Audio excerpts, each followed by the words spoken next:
Bismillahirrahmanirrahim. Start in the name of Allah who is beneficial and merciful. This is me, Muhammad Umair, and today our topic is another drama, A School for Scandal. The School for Scandal by Richard Brinsley Shriver. आज का जो हमारा topic है वो है, ड्रामे का नाम है द स्कूल फॉर स्कैंडल। उसका राइटर है रिचर्ड ब्रिंसले श्राइडर, या उसको रिचर्ड श्राइडर भी कह सकते हैं, ठीक है। उसका नाम थोड़ा बड़ा है और टफ है, रिचर्ड ब्रिंसले श्राइडर, ठीक है। तो उसकी समरी, आज हम समरी को पढ़ेंगे इसकी, ठीक है। सबसे पहले इसकी बात यह है कि ये 1777 में लिखा गया और 1777 में इसको पब्लिश किया गया। 1717 में ये लिखा गया और 1717 में इसको पब्लिश किया गया। और ये कॉमेडी ऑफ मैनर्स है। कॉमेडी ऑफ मैनर्स क्या होती है? कॉमेडी ऑफ मैनर्स किसको हम कहते हैं? कॉमेडी ऑफ मैनर्स का मतलब होता है कि एक ऐसी कॉमेडी होती है जो मतलब उसमें जो भी कैरेक्टर्स होते हैं वो बेसिकली जस्ट वो कैरेक्टर्स रिप्रेजेंट नहीं हो रहे होते, वो मतलब है कि ओवरऑल सोसाइटी को रिप्रेजेंट कर रहे होते हैं। फॉर एग्जाम्पल, ये लेडी सिनेरियो अगर एक कैरेक्टर है, ठीक है, फीमेल कैरेक्टर है ये, तो इससे मुराद सिर्फ ये लेडी सिनेरियो इस स्कूल फॉर स्कैंडल की नहीं है कि जो इसमें हमने बयान की, इससे मुराद है कि ये पूरे सोसाइटी को रिप्रेजेंट कर रही है। इस लेडी सिनेरियो जैसी लेडीज हर गली मोहल्ले में पाई जाती है। तो कॉमेडी ऑफ मैनर उसको कहते हैं जो सोसाइटी को रिप्रेजेंट करती है ओवरऑल थ्रू कैरेक्टर्स, ठीक हो गया। सबसे पहले ये बात आपको क्लियर होगी कि ये कॉमेडी ऑफ मैनर्स क्या है, कैसे है, और ये 1717 में पब्लिश हुई, 1717 में ये लिखी गई, ठीक है। उसके बाद अहम बात यह है कि इसमें कुछ कैरेक्टर्स हैं। ये लेडी स्नेरवेल कैरेक्टर है, ठीक हो गया, स्नेक कैरेक्टर है। उसके बाद चार्ल्स सरफेस और जोसेफ सरफेस, ये भी दोनों कैरेक्टर नेम है। सर पीटर कैरेक्टर हो गया, लेडी टीजर कैरेक्टर है, ठीक है। सर ओलिवर सरफेस, ये सब क्या है? कैरेक्टर्स नेम है, ठीक है। और ये रॉले है, ये भी कैरेक्टर है, सर्वेंट है ये, ठीक हो गया। वैसे हम इसमें यानी कैरेक्टर्स को अलग डिस्कस करेंगे एक टॉपिक में, लेकिन ये कॉमेडी ऑफ मतलब मैनर्स में हम इसकी समरी को डिस्कस करने के लिए हमने इसके कैरेक्टर्स को मीट अप भी करना है। इनको समझने के लिए इनसे हमें इनको डिस्कस करना लाजमी है। तो सबसे पहले इसमें क्या है, लेडी स्नेरवेल से ये ड्रामा स्टार्ट होता है। लेडी स्नेरवेल कौन है? ये एक कैरेक्टर, फीमेल कैरेक्टर है। She is prominent in spreading rumours. मतलब ये है कि ये जो लेडी स्नेरवेल है, ये उस सोसाइटी में इससे मिलने जुलने वाले जो लोग हैं उस सोसाइटी में ये गलत खबरें फैलाने में बड़ी एक्सपर्ट समझी जाती है। मतलब है कि ये बिल्कुल कोई ठीक लेडी नहीं है। ये सोसाइटी में गलत से गलत खबरें फैलाने में जो है ना अपना अहम किरदार अदा करती है, उस चीज़ में बहुत इंटरेस्ट रखती है, ठीक है। इस काम के लिए इसने एक सर्वेंट रखा हुआ, एक बंदा उसने हायर किया हुआ, उसका नाम है स्नेक। स्नेक क्या काम करता है? ही प्रिपेयर लेटर्स फॉर र्यूमर्स, यानी ये इस काम के लिए इसकी सपोर्ट करता है। प्रिपेयर लेटर्स फॉर र्यूमर्स, ये गलत खबरें फैलाने के लिए लेटर्स तैयार करता है। और उस माशरे में मतलब जो वहाँ के लोग हैं, जो सोसाइटी है, उसमें लोगों के दरमियान मसाइल पैदा करने में स्नेक लेडी स्नेरवेल की हेल्प करता है, ठीक हो गया। अब उसके बाद आ जाए आप इन कैरेक्टर्स पे, चार्ल्स सरफेस और जोसेफ सरफेस पे। ये दोनों भाई हैं, ठीक हो गया। चार्ल्स सरफेस और जोसेफ सरफेस ये दोनों भाई हैं। अब सोसाइटी में चार्ल्स सरफेस को अच्छा बंदा नहीं समझा जाता, जबकि है ये एक अच्छा बंदा, ठीक है। इस पर बहुत ज़्यादा डेब्ट है, कर्जा है। इसने बहुत से जो है ना फजूल खर्चियाँ करके अपनी जायदाद बेच दी और जो उसके पास मौजूद था वो उसने सारा इस्तेमाल कर लिया।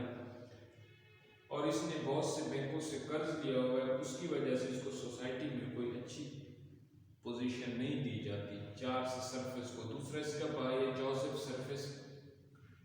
इसको सोसाइटी में बड़ी इज्जत दी जाती है, बड़े एहतराम से इसको जो है ना रिस्पेक्ट दी जाती है, इसलिए क्योंकि ये लोग समझते हैं कि जोसेफ जो है ना चार्ल्स की निस्बत बड़ा अच्छा बंदा है, इसकी सोसाइटी में बड़ी इज्जत है, ठीक है।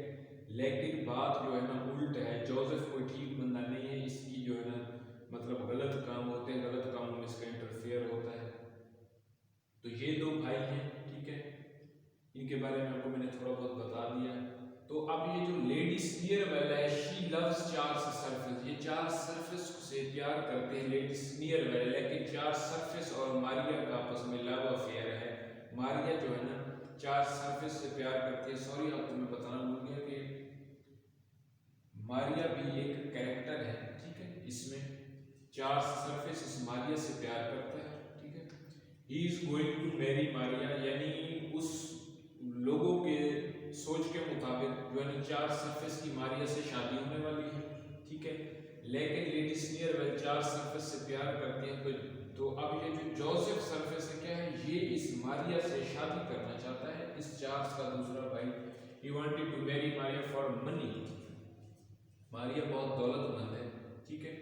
तो जोसेफ उससे उसकी दौलत की वजह से जो है ना वो उससे शादी करना चाहता है, ठीक हो गया। और ये जो चार्ल्स सर्फेस है इसका इससे लेडी स्नीयरवेल प्यार करती है, जो कि एक क्या है स्प्रेडिंग र्यूमर्स में बड़ी अहम किरदार अदा करती है। ये गलत गलत खबरें फैलाती है, ठीक है, लोगों के अंदर मसाइल क्रिएट करवा देती है। अब आई थिंक आपको ये कैरेक्टर्स क्लियर हो गए होंगे जो मैंने यहाँ पे डिस्कस किए हैं कि ये कैरेक्टर हैं, ये इनके काम है, ठीक हो गया। अब आ जाते हैं सर पीटर पे, ठीक है, मतलब इनकी जो आपस में कन्वर्सेशन होती है उसके बाद डायरेक्ट सर पीटर इंटर होते हैं। सर पीटर कौन है, ये भी एक कैरेक्टर नेम है। इनकी वाइफ होती है लेडी डीजल। सर पीटर थोड़े एजिड हैं, ठीक है, मतलब कोई यंग नहीं है, थोड़े एजिड हैं। इनकी जो शादी होती है वो लेडी डीजल से होती है, और इस प्ले के स्टार्ट होने से 7 मंथ पहले सर पीटर की लेडी डीजल से शादी होती है, ये अपने जहन में रखिएगा। सर पीटर थोड़े एजिड हैं और लेडी डीजल यंग हैं, तो उनकी इससे शादी होती है। इस वजह से इनके मोस्टली आपस में जो है क्लैशेस रहते हैं, हर बात बात पे लड़ाइयाँ रहती हैं सर पीटर और लेडी डीजल की। लेडी डीजल कहती है कि मुझे ज़्यादा पैसे चाहिए, मैंने जो है ना ये चीज़ें लेनी है, खर्च करना है, लेकिन सर पीटर उसको कहते हैं कि तुम एक बहुत ही सिंपल से सिस्टम में तुमने नशर नुमाई पाई है, पली बड़ी हो, लेकिन फिर भी तुम क्यों इतने ज़्यादा खर्च दरकार करती हो जो मैं अफोर्ड नहीं कर सकता। इस वजह से इनके आपस में जो है ना बहुत लड़ाइयाँ रहती हैं सर पीटर और लेडी डीजल की। सर पीटर का एक सर्वेंट है राउले अ सर्वेंट, ठीक है, ये सर पीटर का सर्वेंट है, ये एक अच्छा बंदा है, ठीक है, मतलब इसका जो है ना लोगों के साथ हर हवाले से रिलेशंस अच्छी हैं, लोगों की हेल्प करता है। राउले सर पीटर का एक सर्वेंट है, ठीक है। अब उसके बाद आप आ जाएं सर ओलिवर सर्विस पे। ये एक और कैरेक्टर है सर ओलिवर सर्विस। कौन है ये, चार्ल्स और जोसेफ इन दोनों का अंकल है sir Oliver service. Sir Oliver service Charles service और जोसेफ सर्विस का इनका अंकल है। ये इंडिया में कुछ अरसे से कोई बिजनेस कर रहा था, 16 साल के बाद ये वापस आता है, ये आफ्टर 16 ईयर्स, ठीक हो गया, 16 साल के बाद ये वापस आता है सर ओलिवर सर्विस। तो इसके वापस आने से पहले यानी चार्ल्स और जोसेफ के माइंड में ये बात होती है कि इनके अंकल ओलिवर जब भी वापस आएंगे इस हमारे माशरे में, हमारी सोसाइटी में, जब भी वो वापस आएंगे तो उनकी जितनी भी जायदाद है उसके मालिक हम होंगे। उनकी डेथ के बाद, उनके मरने के बाद हम क्या होंगे, उसकी सारे पैसों के हम मालिक होंगे, उसकी जायदाद हमें मिलेगी। ये इन दोनों के जहन में बात होती है कि वो जब भी आए तो ये हमें जायदाद मिलनी है। सर ओलिवर जब आते हैं तो सबसे पहले वो सर पीटर से मिलते हैं। सर पीटर और सर ओलिवर आपस में दोस्त हुआ करते थे, वो एक लंबे अरसे के बाद मिलते हैं तो उनको आपस में मिलकर बड़ी खुशी होती है, वो आपस में डिस्कशन करते हैं, ठीक हो गया।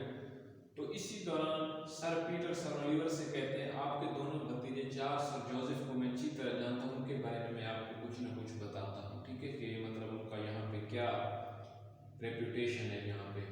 तो जैसे सोसाइटी में मैंने आपको पहले बताया कि इन दोनों भाइयों की एक इमेज बना होता है कि चार्ल्स जो कि बताते हुए एक अच्छा बंदा था, उसको सोसाइटी अच्छा नहीं समझती थी, कर्जदार समझती थी। जोसेफ जो कि माशरे उसी तरह सर पीटर जो है ना सर ओलिवर को उनके भतीजों के बारे में बताता है कि जो है ना चार्ल्स तुम्हारा भतीजा जो है ना वो बहुत कर्जदार है, उसकी सारी जायदादें बेच दी हैं, उसका कोई यहाँ पे मकान नहीं है, लेकिन जोसेफ बड़ा अच्छा बंदा है, उसका बहुत बहुत मतलब है कि सोसाइटी में उसका नाम है, उसकी बड़ी इज्जत है। तो अब सर पीटर को एक और काम भी है कि सर पीटर ने इस मारिया को फीड किया था, इसको परवरिश सर पीटर ने की थी। मारिया जो है ना एक यतीम है, ठीक हो गया, इसकी परवरिश सर पीटर ने की थी और सर पीटर मारिया की शादी इस जोसेफ से करना चाहते थे, ठीक हो गया। लेकिन मारिया चार्ल्स से प्यार करती थी, दूसरे भाई से। सर पीटर मारिया की शादी जोसेफ से करना चाहते थे, लेकिन मारिया को वो बिल्कुल भी पसंद नहीं थे, ठीक हो गया। अब ये बात क्लियर हो गई कि मारिया को किसने, सर पीटर ने इसकी परवरिश की थी और वो इसकी शादी भी जोसेफ से करना चाहते थे। अब इधर आ जाते हैं सर ओलिवर और सर पीटर के आपस में जो कन्वर्सेशन हो रही है। सर ओलिवर को जो सर पीटर ने बताया कि तुम्हारे भतीजों के ये काम है, तो यहाँ पे सर ओलिवर सोचते हैं ताकि मैं इनको मतलब है कि ताकि मैं अपने भतीजों को अच्छी तरह जान सकूँ, वो कहते हैं कि मैं अपना भेष बदल के इन लोगों के पास जाता हूँ, ठीक है, इनको जज करता हूँ कि ये कैसे बंदे हैं। तो वो क्या करता है, अपना भेष कैसे बदलता है, वो कहता है कि मैं मिस्टर प्रेमियम बन के जाऊंगा अपने भतीजे चार्ल्स सरफेस के पास फॉर मनी लेंडर, ठीक है, एक मनी लेंडर बन के इस अपने भतीजे चार्ल्स के पास जाऊंगा, अपना भेष भी बदलूंगा, अपना नाम बताऊंगा, मिस्टर प्रेमियम मेरा नाम है और मैं मनी लैंडरिंग करता हूँ, ठीक हो गया। मतलब है कि मैं एक बहुत पैसे वाला बंदा हूँ, ठीक है, अगर कोई मुझसे लेना चाहता है तो मैं उसको दे सकता हूँ किसी भी पर्पस के लिए, ठीक है। यानी बेसिकली है ये सर ओलिवर सरफेस, ये अपने भतीजों के पास जा रहा है सिर्फ उनको जज करने के लिए अपना भेष बदल के, क्योंकि इन दोनों को अभी तक नहीं पता कि सर ओलिवर उनके शहर में इस वक्त तक आ चुके हैं। उनके जहन में होता है कि कभी वो आएंगे। और उसने कहा, सर ओलिवर ने कहा कि मैं एक के पास सर मिस्टर प्रेमियम बन के जाऊंगा, चार्ल्स के पास मनी लेंडर के तौर पर एक बड़ा अमीर बंदा बन के, और मिस्टर स्टैनले बन के जाऊंगा, यानी अपना दूसरा नेम चेंज करके जाऊंगा जोसेफ के पास, जोसेफ सर्विस के पास मिस्टर स्टैनले बन के जाऊंगा for charity purpose. Mister Stanley बन के अपने भतीजे जोसेफ के पास चैरिटी के पर्पस के लिए जाऊंगा, फिर मैं उनको जज करूंगा कि ये किस तरह के हैं, ठीक हो गया। तो ये फर्स्ट क्या करता है, मिस्टर प्रेमियम बन के इस चार्ल्स के पास चला जाता है, चार्ल्स के से ये कन्वर्सेशन करता है, उससे मुलाकात करता है, उसके थोड़ी बहुत डिस्कशन करता है कि मैंने जो है ना ये चीज़ें डिस्कस करनी है। मतलब है कि वो चार्ल्स को कहता है कि मैं एक मनी लेंडर हूँ, मेरा नाम प्रेमियम है, ठीक हो गया। तो चार्ल्स कहता है हाँ जी ठीक है, मुझे जो है ना कुछ पैसे चाहिए, आप मुझे जितने दे सकते हैं, क्योंकि मैंने अपना जो ऑलरेडी मेरे पास पैसा था वो मैं सारा इस्तेमाल कर चुका हूँ, ठीक हो गया। तो अब मुझे पैसों की ज़रूरत है, ठीक है, मैं आपके साथ जो है ना ये डील करने के लिए राज़ी हूँ, मुझे पैसे चाहिए। तो उसके लिए वो ये सर ओलिवर, उसका अंकल जो है मिस्टर प्रेमियम, जो जिसने यहाँ पे भेष बदला हुआ मिस्टर प्रेमियम बना हुआ, ये उससे कहता है कि तुमने ठीक है, आप मुझे पैसे दोगे, फिर तुम्हारे पास कहाँ से पैसे आएंगे, आप मुझे वापस करोगे। वो कहता है कि मेरे एक अंकल हैं, ओलिवर सरफेस उनका नाम है, ठीक है, वो इंडिया में रहते हैं, वो जब वापस आएंगे तो उनके मरने के बाद जो भी उनकी जायदाद है वो हमें मिलेगी, मेरे और मेरे भाई को, तो मैं आपको ये वाले रिटर्न कर दूंगा, ठीक हो गया। वो कहता है तो इस चीज़ पे नेक्स्ट वो कहता है कि मेरे पास कुछ, ये चार्ल्स कहता है कि मेरे पास कुछ पिक्स पड़ी हैं, मेरे पास कुछ तस्वीरें, अपनी पुरानी ख़ानदानी तस्वीरें पड़ी हैं, अगर आप कहें तो मैं वो आपको बेच सकता हूँ, ठीक है, मुझे कुछ पैसे ज़रूरत है, उस मकसद के लिए मैं आपको वो तस्वीरें बेचना चाहता हूँ, ठीक है। वो कहता है तो इस चीज़ पर मिस्टर ओलिवर सर्विस को बड़ा अफसोस होता है कि देखें ये कितना मतलब है कि खुद गर्ज हो गया, अपने मकसद के लिए वो अपनी एक ख़ानदानी तस्वीरों को बेच रहा है, ठीक है। वो कहते हैं हाँ ठीक है, वो ये कहते हैं चले मैं ये तस्वीरें खरीद लेता हूँ। जब वो तस्वीरें उसके सामने ले आता है, ठीक है, तो उनमें एक तस्वीर सर ओलिवर की भी पड़ी होती है। तो सर ओलिवर कहते हैं मुझे यही तस्वीर लेनी है, लेकिन चार्ल्स सरफेस कहता है नहीं, ये तस्वीर मैंने नहीं बेचनी। वो कहते हैं ये आपने क्यों नहीं बेचनी? तो चार सरफेस कहते हैं क्योंकि ये मेरे उसी चाचू सर ओलिवर सरफेस की है जिसकी हमें जायदाद मिली है, जो अभी यहाँ नहीं है, इंडिया में है। तो मैं ये तस्वीर किसी सूरत नहीं भेजूंगा, मैं अपनी और तस्वीरें आपको भेज देता हूँ, वो मुझसे ले लें। तो ये बात सर ओलिवर को मिस्टर चार्ल्स की जो है बड़ी अच्छी लगती है कि चल इसमें ये क्वालिटी तो है कि उसने जो है ना मेरी इस तस्वीर को तो अहमियत दी हुई है। ये बात यहाँ पे ख़त्म हो जाती है।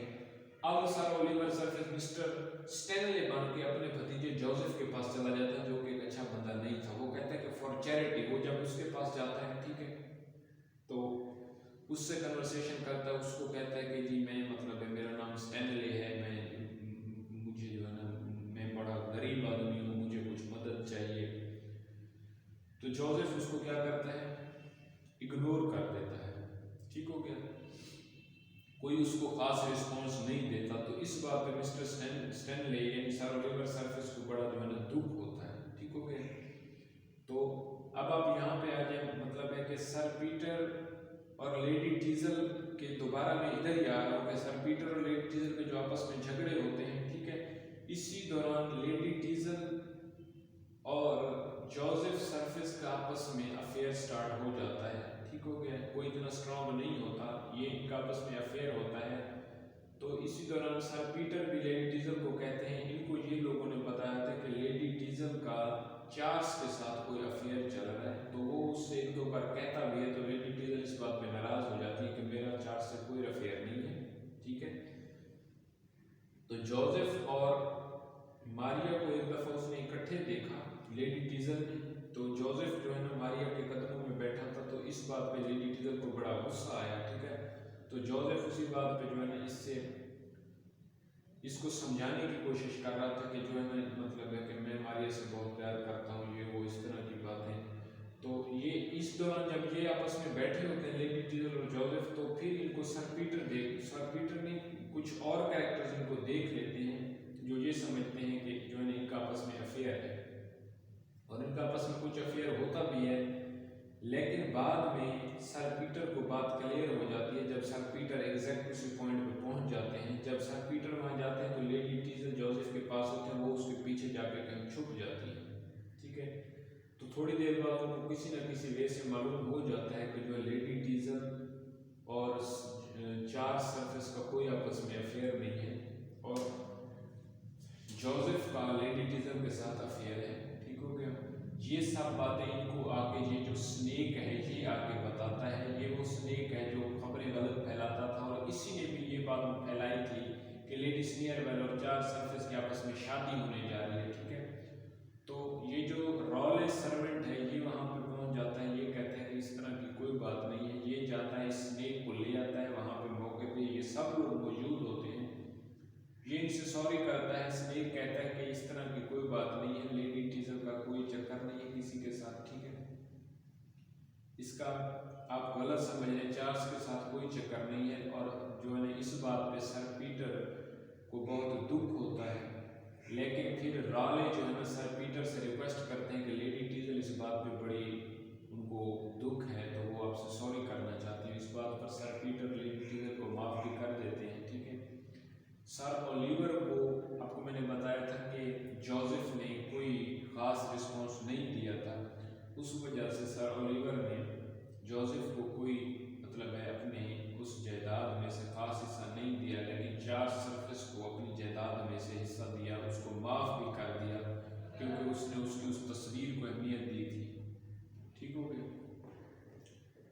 ये थी short summary the school for scandal की। ठीक हो गया, आई थिंक आपको कुछ न कुछ कॉन्सेप्ट्स क्लियर हो चुके होंगे कि इसमें जो कैरेक्टर्स हैं उनका आपस में क्या कनेक्शन है। ठीक हो गया, इंशाल्लाह नेक्स्ट लेक्चर में फिर कुछ इसी से रिलेटेड डिस्कस करेंगे।